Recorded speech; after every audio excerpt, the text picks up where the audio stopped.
Non, il ne faut pas que chacun dise oui, on peut avancer. Oui. Mais on va tous répondre aux questions de chaque qui est marqué sur chaque papier. Qui veut bien commencer? Église évangélique du Cameroun. Fiancée. Qu'est-ce que tu fais dans la vie? Je suis étudiante. Profession, par exemple. Oui, on peut ajouter la profession. Étudiante, disons, en couple. Elle est future doc, donc ça veut dire qu'elle est quand même allée. Elle a suivi ses rêves. Prochaine personne. Je suis communicateur de l'église Baptiste Native Church, précisément la cité des leaders qui est à Titi Garage. Moi, quand j'étais tout petit, je rêvais de devenir professeur. Je voyais professeur d'université. Je n'avais pas un domaine particulier que je visais. Et je me souviens aussi que j'avais beaucoup de rêves. Je rêvais être un homme célèbre. Je rêvais être un président de la République. Et bâtard. Et oui, le bâtard. Donc j'avais beaucoup de rêves. Ça, là, ce sont les principaux rêves que j'avais. Devenir président de la République, devenir professeur, enseignant. Bon, mon rêve d'enfant, c'était de devenir professeur. J'ai toujours été passionnée par l'enseignement. Pour moi, après Dieu, c'était l'enseignant. Parce que je voyais l'enseignant comme un leader, comme quelqu'un qui véhicule des enseignements, comme quelqu'un qui forme en fait. Donc, après mon baccalauréat, je me suis inscrite en bac. J'ai postulé pour l'école normale. Les portes ne se sont pas ouvertes. Après mon master 2, j'ai postulé dans un autre collège privé. Là-bas, j'ai commencé à enseigner en qualité d'enseignant vacataire. Parallèlement, en fait, l'autre vocation, c'était beaucoup plus les enfants. C'était l'accompagnement des jeunes. J'ai commencé à postuler dans des ONG où je travaillais dans le plan d'éducation des enfants. Et aussi, j'ai vu que cela m'apportait vraiment de la plénitude. J'ai aussi pensé, pourquoi pas, à créer ma propre organisation un jour. Parce que le désir est beaucoup plus prononcé sur les orphelins. Et pour cela, je me suis dit qu'il fallait que je m'arme de beaucoup d'outils. Et je me suis inscrite dans une autre institution privée où je fais des études en ressources humaines, un master en ressources humaines. Donc c'est un peu ça. Et je suis vice-présidente de l'ONG Femmes de Destinée, qui milite pour le leadership de la jeune fille, de la femme et puis la scolarisation aussi. C'est elle qui est chargée du département de notre ONG qui travaille pour la lutte pour le respect des droits des femmes et des filles et pour le leadership également pour la scolarisation. Depuis ma tendre enfance, j'avais toujours rêvé de devenir expert comptable. Déjà pourquoi? Parce que j'avais une sœur qui avait plusieurs monsieur qui travaillaient à la présidence et paraît-il, on disait qu'il était comptable. Donc quand j'étais toute petite, je ne pouvais pas faire la différence. Du coup, ça m'a amené un peu à rêver. J'ai dit, mais dis donc, moi aussi, il faudrait que je sois aussi experte comptable dans la vie. C'est comme ça que le Seigneur a utilisé mes parents, ils m'ont encadré dans ce sens. J'ai fait des études en comptabilité et j'ai eu la grâce, ou bien j'ai la grâce d'exercer dans une entreprise. En tant que comptable. Wow. Moi, c'est Bachum André Pierre. Je suis un jeune entrepreneur. Je fais dans l'élevage de poulet de chair et plein d'autres activités. Et quand j'étais enfant, j'avais rêvé d'être médecin. Mais bizarrement, je me trouve un peu dans l'enseignement. Je suis enseignant vacataire. Et ce que j'ai eu à faire à l'école est carrément opposé à ce que je fais actuellement. Donc, mes rêves se sont carrément opposés. C'est un peu ça. Désolée si je me lève, je viens de constater que je suis la seule à me lever. Peut-être c'est parce que je suis encore à l'école. On a cette habitude de rester. Pour moi, à l'enfance, la tendre enfance, tout était flou, tout ce que je voyais, je voulais. Mais bon, quelque chose m'a particulièrement touchée en classe de seconde, où j'ai eu une enseignante de chimie qui m'a vraiment captivée. Déjà dans sa façon de donner le cours que dans son côté maternel. Et c'est comme ça que j'ai développé cette passion-là pour l'enseignement. Et aujourd'hui, je suis élève professeur à l'école normale. Et c'est vrai, je suis en option chimie. Mais le désir d'enseigner, de transmettre est plus fort en moi, ce qui me pousse à davantage me sentir à l'aise dans les sciences de l'éducation. Donc c'est ce domaine-là que j'ai envie de plus explorer. Parce que j'ai envie de comprendre vraiment comment ça fonctionne le système éducatif. Dans ma tendre enfance, je me vais toujours diriger le monde, diriger Le président de la République comme l'autre, comme Sorel. C'est pour ça qu'en terminale, j'avais une idée qui me venait à l'esprit que non, le premier président s'appelait Aïdou. Son nom commençait par A. Le deuxième c'est Lula. Donc, et comme lui c'est CC, tu es le premier. Et le troisième président serait forcément. Bon, ce qui fait que même à l'école, on m'appelait le plus souvent au secondaire la parlementaire. Donc, quand il fallait dire des choses ou faire des choses pour le groupe, j'avais toutes les bonnes idées, on peut dire ça entre guillemets. Et au supérieur, je me suis trouvé à faire les sciences économiques. Je me suis spécialisé en gestion, en option administration et gestion d'entreprise. Aujourd'hui, je suis comptable, entre guillemets, administrateur comptable dans une entreprise de la place. Comment décrirais-tu ta relation avec Dieu? Dieu, c'est mon créateur, c'est le manufacturier de l'univers, c'est lui qui m'a fait. Je suis sa créature. Et je suis son enfant, je suis son serviteur. C'est une relation de père-fils, de maître à serviteur, ou alors de suzerain à vassal. C'est cette relation-là. Et au quotidien, elle se manifeste comment? Elle se manifeste par la lecture de sa parole, par la prière, par le service dans sa maison, à l'église, puisque je suis aussi pasteur assistant. Voilà, en quelque sorte. Je vais parler d'abord de l'amour inconditionnel du Seigneur. Moi, particulièrement dans ma vie, j'ai expérimenté cet amour de façon particulière. C'est-à-dire que Dieu est tellement amour au point où s'il fallait acheter ça, je ne sais pas, réellement, on ne pourrait pas acheter l'amour de Dieu. Donc, et quant à la façon dont je vis ma relation avec Dieu au quotidien, bien sûr, dans la méditation de la parole, dans la prière aussi, mais dans beaucoup d'assurance. Pas l'assurance parce que je suis juste, que je fais toujours ce qui est bon, mais parce que j'ai l'assurance que même quand je me trompe, Dieu ne faillit pas à son amour. Pour moi, c'est ça. Et je lui rends grâce pour cela. Pourquoi tu es encore célibataire? Je dirais simplement que je n'ai pas encore trouvé ma côte. C'est tout. Pourquoi tu es encore célibataire? Je pense que je n'ai pas encore trouvé la personne avec qui je dois cheminer. Je la cherche encore. Que le Seigneur m'ouvre les yeux. Si mes yeux sont fermés, si mes oreilles sont fermées. Parce que parfois on me dit, mais avec toutes les femmes qui sont tout autour de toi là, je dis oui, il y a les femmes, mais est-ce qu'on s'engage donc seulement pour s'engager? J'ai besoin de cette conviction-là qui vient de Dieu. Madame, on a parlé tout à l'heure de la volonté de Dieu. C'est ça qu'on cherche. Ce qui fait que si on se retrouve dans la relation et qu'à un moment il y a des troubles, il y a des vents contraires, on a cette assurance qu'au départ, j'ai entendu la voix de Dieu. Il m'a dit c'est elle, c'est la personne ici. Donc il faut quelque chose sur quoi, comme une encre sur quoi s'accrocher, sachant que c'est le bon choix, c'est la meilleure personne. Et que c'est le bon choix. Et aussi on aimerait opérer d'une autre dimension avec Christ cette année. Le feu. Et aussi, entre guillemets aussi, nous sommes aussi des jeunes entrepreneurs.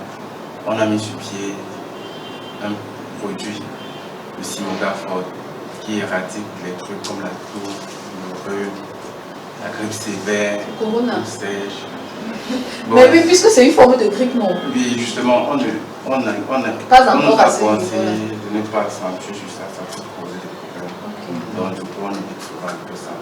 Donc, on a mis ça déjà sur le marché et on aimerait que ça prenne une certaine ampleur parce que ça fait juste un mois. Yes. Et j'aimerais être plus stable professionnellement. Et par la suite aussi les années à venir, faire les enfants. Combien d'enfants? Dis ta part, tu veux faire combien d'enfants? On s'est bien entendu à 5. En ce moment, déjà, le premier, mon premier projet que j'ai eu depuis l'année, c'est qu'il faut que je puisse être en mesure de compléter, donc terminer la lecture de ma vie. Donc, c'est-à-dire être en mesure d'avoir une bonne relation avant la fin de l'année avec Dieu. Et voir grandir, ou alors faire grandir mon entreprise. Et voir aussi, même trouver aussi un autre travail qui me permet aussi de... Mes projets cette année, d'abord au niveau spirituel, parce que le monde est d'abord spirituel. C'est davantage me rapprocher de Dieu, davantage travailler ma relation avec Dieu. Et maintenant, sur le plan professionnel, j'ai engagé certaines choses qui sont en train de marcher. Actuellement, je suis à la tête d'un projet dans mon entreprise où je travaille, Métamorphose Media Corporation. Je dirige le volet événementiel. Et il y a très peu aussi, on m'a confié le volet marketing à gérer. Donc, je compte davantage raffiner mes talents et mes dons. C'est la raison pour laquelle j'ai lancé un masterclass. Comment écrire son livre et le vendre sur Internet, oui. Je suis par ailleurs écrivain aussi. Un amoureux des belles lettres. Donc, j'aimerais fructifier mes talents. Donc, tout ce que je sais faire, j'aimerais que cela soit valorisé. Sur le plan financier, je voudrais atteindre mon premier million cette année. Vraiment, c'est ma prière de chaque jour. J'aimerais avoir la stabilité. La stabilité dans ce domaine-là, rencontrer mon âme sœur, cette personne-là avec qui je vais fonder une famille, cette femme avec qui je vais fonder une famille, avec qui je vais servir le Seigneur, je vais vivre le bonheur total.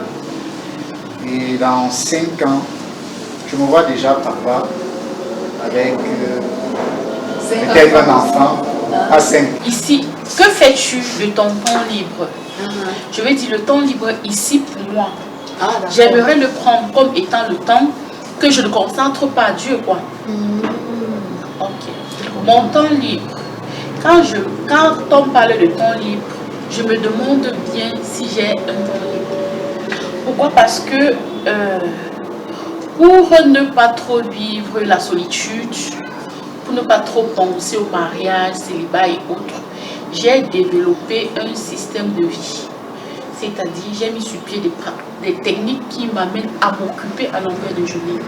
C'est-à-dire, sur le plan professionnel, j'ai développé des stratégies qui m'occupent. Donc, très souvent, je suis occupée.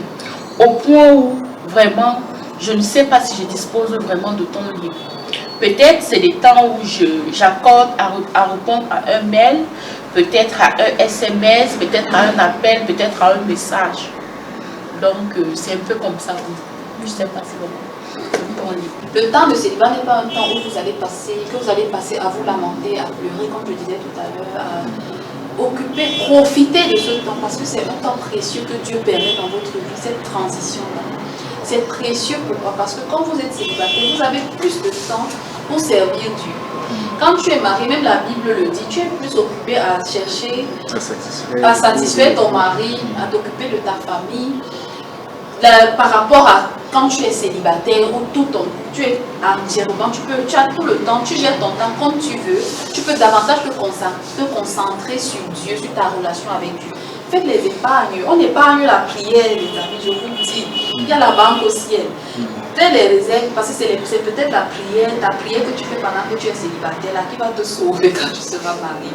Parce que quand tu te maries, quand les enfants arrivent, les charges du foyer sont là. Tu es tellement préoccupé et occupé que tu auras du mal à suivre le même rythme que tu suivais quand tu étais célibataire. Donc profite de ce temps vraiment pour développer ta relation intime avec Dieu. Pour que quand tu arrives dans ce temps où tu vas ralentir, que le niveau où tu étais arrivé te permet d'être stable et de rester toujours connecté. Beaucoup plus pour les femmes, quand les petits enfants arrivent, tu as les enfants en bas âge, tu vas trouver le temps pour sortir, même pour aller à l'église. C'est compliqué, c'est difficile. L'histoire que tu peux aller à l'église lundi, tu es à l'église mercredi, tu es à l'église dimanche, ça devient compliqué quand tu commences à avoir les enfants en bas âge. Profitez maintenant pour développer cette relation avec Dieu, pour développer même pendant que vous êtes célibataire. Comme elle dit, c'est pourquoi elle a attiré mon attention, ça me permet de revenir dessus. Si vous êtes professionnel, sur le plan professionnel, atteignez le niveau le plus élevé possible. Parce qu'une fois on arrive, vous aurez moins de temps pour vous consacrer à votre travail. Donc pendant que tu es célibataire, vie. Comme pour rebondir sur ce qu'elle a dit, c'est le temps pour toi de travailler et sur ce que Pierre aussi a dit tout à l'heure. Quand j'ai du temps, j'aime bien lire et marcher un peu, me détendre en marchant. Les grands écrivains sont souvent les grands lecteurs. Oui. Oui, de quelle qualité pourrais-tu te vanter? Une qualité de toi. J'aime bien les enfants.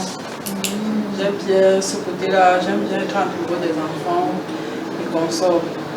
Et de ma passion également, qui est aussi le chant. L'agriculture. Le chant. Le chant. Ah, la musique. Oui, d'accord. C'est un peu ça. Mais c'est que je peux me vanter un peu de ça. C'est quand même complexe. De trouver un côté dont toi tu es sûr que non, ici là, si je suis quand même un peu calée, c'est difficile. La photographie? Oui, la photographie qui est mon travail. Donc c'est un peu ça. Je pense que je suis intègre. Mon intégrité vient du fait, n'est-ce pas, du témoignage des gens qui sont autour de moi, notamment celui de mon patron. Il m'apprécie beaucoup sur le plan professionnel et il n'hésite pas à dire à qui veut l'entendre que vraiment je suis intègre. Parfois même, il me dit, naïvement, il le dit sans le connaître. Parce que, entre guillemets, je préfère dire entre guillemets, il ne connaît pas Dieu. Mais il le dit, Marie-Claire, vraiment, tu vas aller au paradis. Pas pour me naguer, il est vraiment sérieux. C'est par rapport au travail qu'on exerce au quotidien. Et il a compris que à travers ce travail-là, il y a des qualités en moi, n'est-ce pas, qui se révèlent au quotidien. Et c'est le temps plus important, parce que tu manipules l'argent. Hein. Oui, il faut vraiment quelqu'un justement, oui. Et aussi, mon amour pour Dieu. Là, vraiment, je l'ai dit aussi, j'ai une qualité. J'aime le Seigneur parce que c'est vrai que je ne veux pas être longue. Parce que tout à l'heure, quand le monsieur, le jeune homme de derrière a posé la question, comment faire pour sortir d'une relation, n'est-ce pas, dont on ne se sent vraiment pas à l'aise? Comment faire? Tout à l'heure, vous avez dit, à un moment, il faut être brut. Je ne sais pas si je peux dire brutal. Oui, le Seigneur, je suis passée par ces moments-là, c'est-à-dire je suis entrée dans une relation, c'était l'année dernière.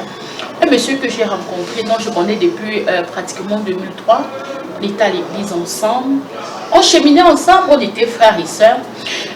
Le moment est venu pour moi de prier pour le mariage. J'ai dit, Seigneur, mais je veux me marier, c'est comment, Seigneur? Un jour, je pense, j'avais pris 2 ou 3 jours de jeûne. Et dans mon rêve, je vois le monsieur apparaître. Quand il apparaît dans le rêve, il y a un frère à l'église qui tient ma main. Il tient aussi celle du frère. Il dit que personne ne sait pas ce que Dieu a uni. Quand je me lève du rêve, je dis, Seigneur, mais je ne veux pas. Je ne veux pas. Je refuse. Je dis, je ne veux pas. Je ne veux pas et je ne veux pas. C'est comme ça que je ferme une porte au côté sentimental. Donc, je ne voulais plus exister concernant le côté sentimental parce que vraiment la tête du monsieur, ça ne m'intéressait pas. Il est court, il est noir. Des années plus tard, pas des années plus tard, quelques temps après, puisque j'avais dit à des frères et des soeurs à l'église que voici, je devais prendre quelques moments avec le Seigneur pour qu'il essaie un peu de me parler. Au sortir normalement de la prière et tout, il fallait bien aussi que je partage avec ses frères ce qu'il en est. Je leur ai parlé de ça, les frères aussi connaissaient le monsieur et tout. Bon, elles m'ont juste demandé de continuer de prier. Et au fil des années, restant sans avoir peut-être de prétendant bien quelque chose dessus, je me suis dit que bon, peut-être que j'ai eu à fermer la porte au monsieur de façon brutale, qu'il faut un peu que je m'y intéresse. J'ai commencé un peu à m'intéresser et c'est comme ça, quand il est venu vers moi, il s'est rendu compte que je n'étais pas indifférente. Grande a été même sa surprise parce que apparemment il pensait que j'étais un peu très réservée. Mais avec le temps, je me suis rendu compte que je me suis trompée. Et quand je dis je me suis trompée, c'est que vraiment, le frère, c'est vrai que quand on a commencé une relation, il m'a parlé tellement de choses. Et puis, dans ma tête, j'ai dit des choses dont un enfant de Dieu n'est pas supposé faire. Hein. Et puis, je me suis dit, voici, je suis certainement en mission dans la vie de ce frère. Le Seigneur peut-être me met sur son chemin pour que je l'aide. Vous voyez un peu. Donc, je n'ai pas hésité à m'engager. Je me suis engagée. Mais à un moment, je vous assure, l'amour de Dieu et la relation que nous sommes supposés avoir avec Dieu est très importante. À un moment dans la marche, je me suis sentie, je ne sais pas comment je peux dire, j'ai senti que je prenais un chemin vraiment qui ne glorifiait pas Dieu. Je vous assure, je suis sortie de là. Moi-même, je ne sais pas comment j'ai fait pour sortir de là, mais je suis sortie de là, je peux dire vainqueur. Parce que s'il y a une révélation, quelqu'un dit carrément qu'on ne séparait parce que Dieu a uni, c'est qu'il y a forcément peut-être quelque chose de sérieux qui doit se passer entre nous. Oui, quand j'étais peut-être dans l'attente, j'ai dû peut-être voir des choses, peut-être dans des rêves. Et maintenant, il est où le monsieur? Il est là. Il est toujours à l'église. Il est marié. Puisque d'autres séparations ne datent pas de très longtemps. C'était... J'ai ma soeur qui travaille chez un couple chrétien. Le couple là, c'est un couple de Rwandais. Et ils sont des gens qui sont affermis en Christ à la base, ce qu'on sait.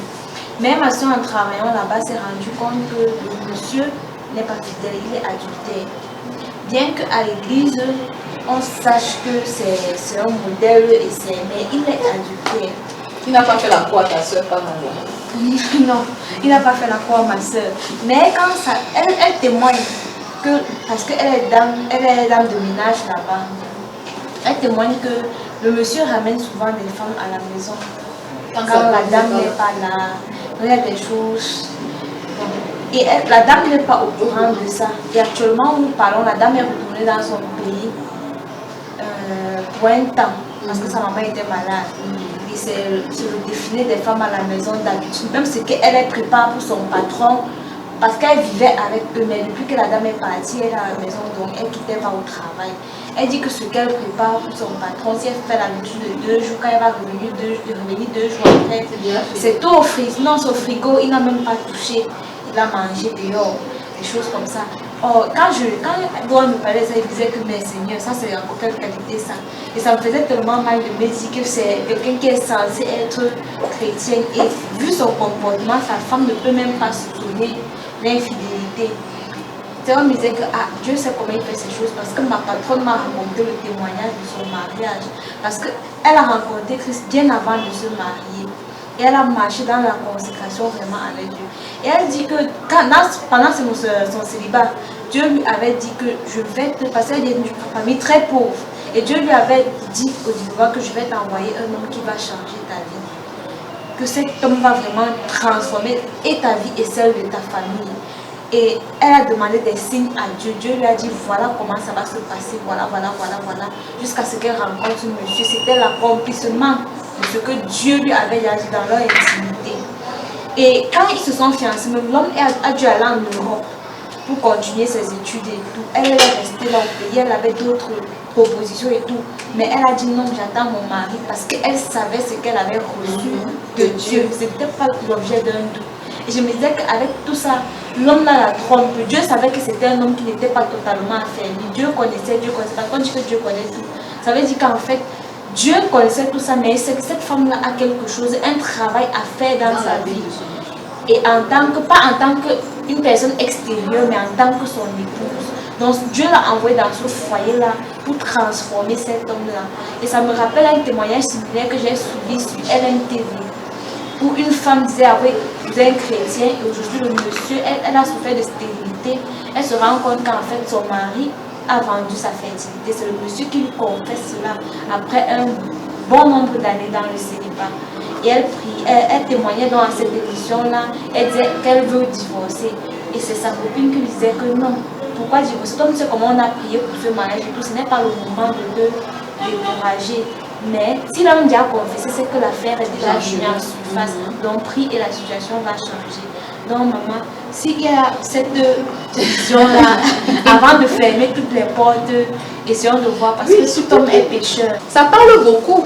Que quelqu'un vienne vous mettre la main et dire que personne ne sait pas ce que tu as eu. Ça, c'est très révélateur. C'est pas le genre de rêve qu'on peut même douter. C'était une histoire de je marchais en route. Après, il est venu mettre le parapluie. Il pleuvait, il est venu me mettre le parapluie sur la tête. Non, carrément. Carrément, et ça parle même d'un verset biblique. Ce n'est pas à négliger. Il faut rentrer un peu vers Dieu. Il doit avoir quelque chose qui vous manque. Peut-être la connaissance de quelque chose, peut-être un enseignement sur quelque chose. Moi, ce que j'ai appris de ma dernière relation, c'est comme maman disait tout à l'heure, ne pas impliquer les sentiments trop vite. La prière de dire à Dieu que Seigneur, regarde mon cœur, là, c'est très important. Très important. Parce que quand le cœur est déjà impliqué, c'est les problèmes. Donc ça, c'est la chose que tu as appris la plus grande leçon que j'ai appris. Tout ce qui brille n'est pas or. L'apparence. Oui. Quand Judas s'est rendu compte qu'il a fait une erreur, il est parti se pendre. Pierre s'est repenti. Et Pierre a été restauré. Pour dire que dans l'épreuve que tu traverses, va dépendre de l'attitude que tu auras. L'épreuve n'est pas le problème, mais c'est l'attitude que tu auras dans l'épreuve. Quand tu dis ne jamais faire confiance, ce n'est pas bien. Tu dois faire confiance aux gens. Dieu te fait confiance. Tu dois faire confiance à Dieu. Il y a des bonnes personnes à qui tu dois faire confiance. Maintenant, dire que je ne dois pas faire confiance... Je dis, ce n'est pas parce que tu as un souci que tu vas dire tout le monde, que tu vas généraliser. Tout à l'heure, on parlait des blessures émotionnelles. Voilà qu'il va grandir avec ça et se marier comme ça. Il ne fera jamais confiance à son épouse. Sans inconsciemment. Et son épouse va souffrir de ça. Donc, il faut guérir ça. Faire confiance, il faut savoir, il faut dire par exemple, ne pas faire confiance tout de suite, sans vraiment connaître la personne. Comme elle a dit, éviter d'emballer son cœur trop vite, éviter de faire confiance trop vite. Apprendre peut-être à connaître les personnes avant de faire confiance. Ça, c'est un aspect de deux. Dans les relations, il faut demander le discernement au Seigneur. Lorsque tu rencontres quelqu'un, que ce soit une relation dans le cadre du mariage sentimental ou bien une relation même amicale, il y a des bonnes personnes partout sur la terre. Demandez simplement au Seigneur de te connecter à ces bonnes personnes. Et lorsque quelqu'un vient vers toi, avant de t'emballer, comme elle a dit tout à l'heure, demande au Seigneur, Seigneur, est-ce que cette personne qui vient vers moi comme ça, ou bien vers qui je me sens si bien, avec qui je me sens si bien, est-ce que cette personne-là est pour mon bien ou pas? Est-ce qu'il est sincère? Est-ce qu'elle est sincère? Même si c'est de la simple amitié. Est-ce qu'il est sincère? Est-ce qu'elle est sincère? Est-ce que ça vaut la peine que je me donne à lui ou que je m'ouvre à elle? Fais toujours cette prière-là. Même pour les relations simples-là, il faut le discernement. Et quand tu as le discernement, tu sais que d'office, je peux faire confiance et je ne serai pas déçu, même si la personne n'est pas parfaite. Tu comprends un peu? Jamais là. Non. Non. J'entre dans cette relation étant encore un peu plus jeune et pleine de vie. J'étais cette fille-là qui était une amoureuse des Américains. Donc du coup, je voyais la vie en rose. Je rêvais d'un prince charmant sur son cheval blanc et tout ça. Du coup, quand cette personne s'est présentée, je me suis appuyée sur mes sentiments et j'ai foncé. Et plus tard, j'ai compris qu'avant tout engagement, il faut vraiment demander la volonté de Dieu. Et la chose la plus marquante dans la douleur, dans le brisement que j'ai pu retenir comme leçon, c'est que parfois, le Seigneur permet à ce qu'on vive certaines situations pour travailler notre caractère, pour briser notre conception de la vie, pour nous reconstruire par rapport à quelque chose de grand qu'il nous prépare. Parce que je parle de cette relation peut-être brisée, mais je dirais que c'est l'une des relations qui m'a boosté, qui m'a poussé à devenir la meilleure version de moi-même. Dès lors, j'ai été déterminée à réussir. J'ai compris que pour mener une existence heureuse, c'était mieux de construire sa vie sur une vision. C'était mieux de connaître d'abord l'objectif de sa présence sur terre. J'ai compris que quand tu attaches ta vie à un but, tu as une personnalité plus équilibrée. J'ai aussi appris qu'il ne fallait pas trop se concentrer. En fait, il ne fallait pas se focaliser sur son amour ou bien sur la personne avec qui on est en couple, parce que ce n'est pas le but premier de la vie. Parce qu'avant, mon monde gravitait autour de ce fiancé-là. Parce que c'était une relation de fiançailles déjà. Je ne voyais pas ma vie sans lui. Pour moi, c'était Dieu. À des moments même, je lui accordais plus d'estime, plus d'importance dans ma vie que Dieu. Mais quand le Seigneur a vraiment voulu me sortir de là, qu'il m'a montré des signes, j'avais tellement mis les organes que je ne voulais pas comprendre. Je ne voulais pas accepter, je ne voulais pas accepter. Je disais, voilà ce que tu me montres, mais moi, je vais suivre mes sentiments. Mais l'Éternel m'a vraiment montré que si tu t'obstines vraiment, si tu suis le chemin là, tu vas finir autrement. Et dès lors, j'ai appris qu'il fallait accepter la volonté de Dieu, être d'abord prédisposé à accepter son plan dans notre vie. Donc c'était ça. Et aujourd'hui, je suis tranquille. Quand je vois la personne, je me dis, mais je mourrais même pourquoi. Et je n'ai pas la personne, tout au contraire, je bénis l'Éternel parce qu'il a permis de cette expérience pour que je puisse aussi peut-être donner des conseils à d'autres personnes dans la vie. Parce que j'ai beaucoup tiré des enseignements, j'ai eu une expérience aujourd'hui. Et cela un peu impacte dans ma mission de vie. Parce que parallèlement aussi, il y a les droits des femmes. Je suis une passionnée des droits des femmes. Ça fait l'objet de mon mémoire en fait. Donc je vois un peu qu'il y a eu un lien entre ce que j'ai vécu et ma voie, la voie que j'ai choisie. Ce que j'ai retenu, c'est d'abord guérir. Nous avons parlé tout à l'heure de guérir des blessures émotionnelles. C'est très important parce que lorsque nous avons toujours ces blessures-là, nous allons blesser forcément l'autre. Et la relation peut s'arrêter.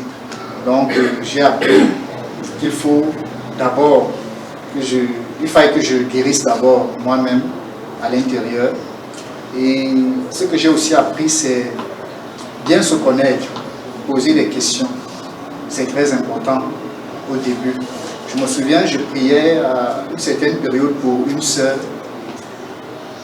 pour qui je me disais, bon, peut-être je peux me mettre avec elle, parce que d'abord j'avais mes critères, comme nous avons parlé tout à l'heure, nous pouvons avoir nos critères qui ne sont pas forcément ceux de Dieu. Mes critères, c'était quoi? Elle est de chez moi, de ma région, elle est intellectuelle, oui, elle est belle. Alors je priais le Seigneur, je disais, Seigneur, regarde un peu la fille ici. Donc je priais, pendant que je priais, bon, j'avais partagé cela avec Madame Yvonne, donc j'avais plutôt eu une autre vision.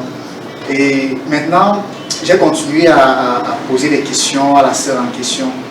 C'est tout récemment que je me suis rendu compte qu'en fait, nous sommes frères et sœurs. Oui, nous sommes du même clan et on ne peut donc pas se marier ensemble. C'est la famille, quoi, la famille très élargie. Donc en posant des questions, on apprend à se connaître. Et puis l'autre leçon que j'ai apprise, c'est garder vraiment son cœur.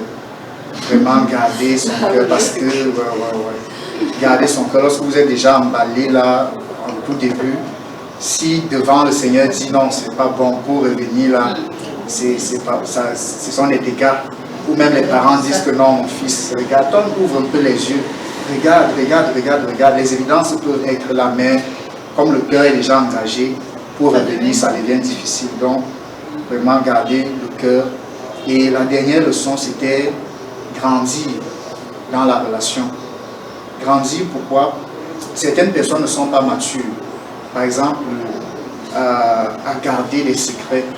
Vous pouvez rencontrer une fille ou un homme, vous lui dites que bon voilà, il y a telle chose, c'est toi seul qui connais, tu lui ouvres ton cœur, tu sais que non, c'est ta personne, vous êtes ensemble, vous êtes en train de, vous êtes ensemble, tu lui ouvres ton cœur, tu lui dis tout ce qui est dans ton cœur.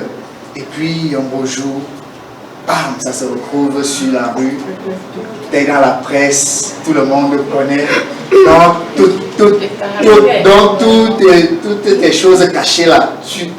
Donc ça fait vraiment mal. Donc il faut savoir grandir avec la personne, savoir grandir nous-mêmes et aussi permettre à la personne de grandir. La personne en face de nous peut être un enfant. Tu lui dis une chose et puis elle prend ça autrement et puis ça devient la bombe. Donc voilà un peu ce que j'ai. Et en parlant de cette famille, je trouve que la question tombe aussi à point parce que je n'ai malheureusement pas eu la chance comme d'autres enfants de grandir avec mes deux parents. Donc moi, je n'ai pas connu ça. Et dès lors, mon plus grand rêve a toujours été de construire ma famille à moi, d'avoir une famille, d'avoir un époux qui sert le Seigneur, d'avoir quelqu'un qui connaît sa mission, d'avoir une aide semblable et d'avoir également les enfants. Donc je vais tout simplement dire que pour moi, la famille c'est comme le trésor. J'accorde trop d'importance à la famille. Pour moi, la famille c'est comme le trésor, c'est tout ce qu'on a de cher dans la vie, la famille. Comme la dame disait, la famille est le premier maillon de socialisation d'un pays. Et madame a dit là dans son introduction là qu'il fallait bâtir il fallait bâtir les enfants pas comme dans le monde mais dans le Christ. Donc je pense la famille elle doit être vraie, elle doit être bâtie dans les principes de Dieu pour avoir la force nécessaire que quand ils seront jetés dans le monde de pouvoir résister ou de pouvoir dominer sur le monde. Ta femme idéale ou bien ton homme idéal, quels sont ces critères-là? Sur le plan de la personnalité, avoir un homme véridique. C'est-à-dire, j'ai toujours voulu, en fait, dans tout ce que je fais, les gens qui m'entourent, j'aime que lorsque quelqu'un me donne sa parole, que je puisse m'appuyer dessus. Oui. Que si on me dit même que voilà, il y a telle chose qui ne tient pas chez lui, que je puisse dire qu'effectivement, je sais que de ce côté-là, ça peut ne pas aller. Mais pas que je m'attende carrément pas à quelque chose et que ça me tombe dessus. Non. Nom de parole. Des critères, d'abord sur le plan physique. Moi, ce qui m'accroche souvent, c'est ces petits quelque chose qu'on n'arrive pas à expliquer. Parfois, vous tombez sur quelqu'un, vous ne savez même pas pourquoi. Vous voyez pourquoi vous êtes attaché à cette personne-là. C'est ces petits quelque chose, comme je l'appelle, qui détermine souvent. Mais s'il faille à tout prix parler des critères physiques, naturellement, une femme belle, la beauté est relative. Selon moi, bon, courte, je ne sais pas, noire, brune, en tout cas, je n'ai pas de préférence. Pas de goût. Mais pas... Là où mon cœur passe, ça passe. Oui, là où mon cœur passe, ça passe. Pas trop mannequin, mais le juste milieu, là. Le juste milieu, oui. Maintenant, si Dieu te donne une femme qui est grasse, tu fais comment? Si mon cœur part là-bas, je vais faire comment? Bon, et maintenant, sur le caractère d'une femme sociable, je vais dire, accueillante, douce, maternelle, quoi encore, intelligente, sage, Dieu, travailleuse. La première chose, c'est comme on a dit, mauvais transformation ne soit pas. C'est d'abord ça, le caractère. Après, le caractère vient maintenant la beauté. Bon, c'est comme ça la beauté, j'aime pas les femmes grasses. Non, ça n'a rien à voir. J'aime pas les femmes grasses, j'aime les femmes qui sont moyennes que moi, taille moyenne que moi, je pense que dans les quotas, les couteliers, là, comme on n'a pas de chance. Pas quand même trop cool. J'aime les femmes qui ont les ronds, donc devant la beauté, le teint, les grosses fesses, les gros secs. Non, moyenne devant, moyenne derrière. Que tu sois jaune, que tu sois noir, moi je n'ai pas le problème. Moi, tu es bien savoir. Dans ton intimité avec Dieu, tu peux aller demander au Seigneur, comment tel caractère qu'elle a là, la fille là que tu es venue me donner, moi je n'aime pas, qu'est-ce que je peux faire? Qu'est-ce que je dois faire? Peut-être tu vas te rendre compte que c'est même plutôt toi le problème, tu es trop exigeant peut-être. Tu es peut-être c'est toi que Dieu veut travailler, c'est peut-être ton caractère à toi que Dieu veut travailler. Donc s'abandonner à Dieu et se dire que les relations grandissent, le mariage même grandit. De la manière que tu vas t'épouser quelqu'un, c'est pas forcément comme ça qu'il sera dans 10 ans. À force de vous frotter, à force de vous corriger mutuellement, de vous éduquer mutuellement, tu vas te rendre compte que l'homme que tu avais connu il y a 10 ans est beaucoup mieux aujourd'hui. Ou bien toi-même en tant que personne, tu vas te dire, mais quand je me mariais, j'étais comme ça, mais aujourd'hui je suis quelqu'un de plus mature, je suis quelqu'un de plus sérieux, je suis quelqu'un... Toi aussi tu grandis. Donc il faut laisser...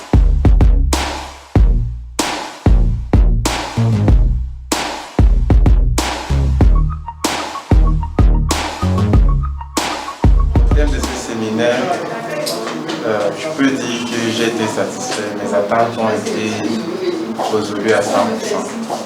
I discovered that the first thing before you engage in marriage, first of all, to know what's your vision and to know whether the person with whom you want to engage is able to accompany you in your vision, to know the will of God. That is the major thing that I've discovered during the seminar. So I thank God because He permitted me to be here, and also thank the administration for the invitation. Madame Yvonne Bombag, qui s'y connaît bien, et dans son domaine, ça a été un plaisir pour moi de l'écouter et de recevoir les informations que j'ai reçues.